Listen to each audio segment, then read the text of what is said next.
If you're like me, the dual Toxocyst Incarnon just rolled back around and you decided to pick it up and have been having a great time using it.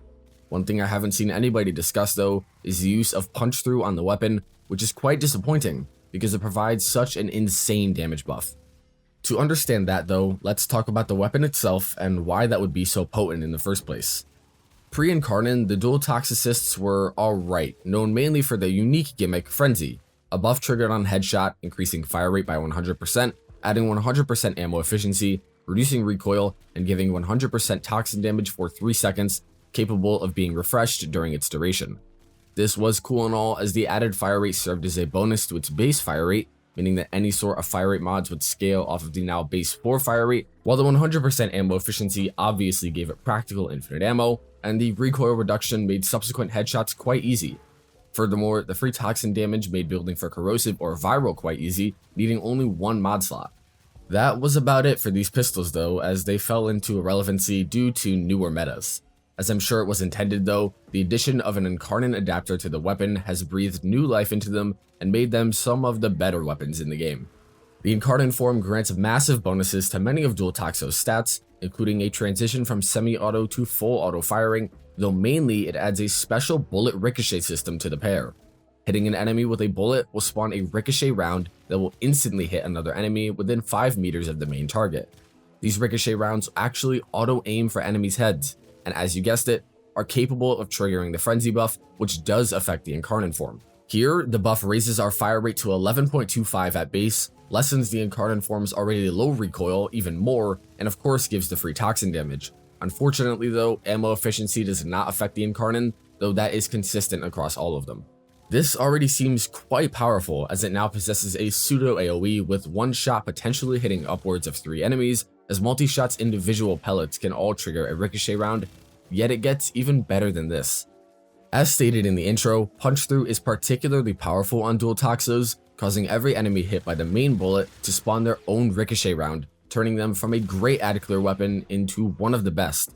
With all that in mind, let's check out our evolutions before covering our 2 builds for today. Fevered Frenzy is the preferred of the 2, as a better version of gun CO can be obtained through Galvanized Shot of course, whereas more multi-shot is one of the most desirable things in the game.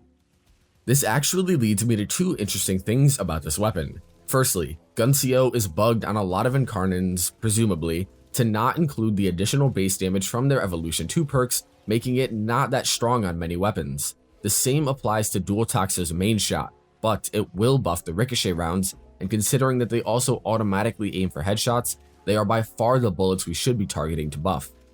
Evolution Tree 3's perks are largely redundant due to the Frenzy buff granting infinite ammo, alongside exiting Incarnon form refilling the base mag, making these 2 perks useless, while we already gained so much recoil reduction innately, but it is the only one that actually does something in case you have trouble hitting those first headshots, so I guess we can use it.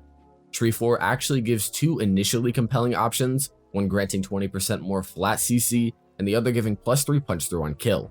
Here's the thing about this though. The weapon's base crit chance of 11 is actually terrible, while the added 2.1 Punchthrough from Seeker is more than enough to go through 5 enemies, and really, how often do you shoot through crowds larger than that while simultaneously not killing any of them? Almost never, so the additive 20% CC is definitely the play here.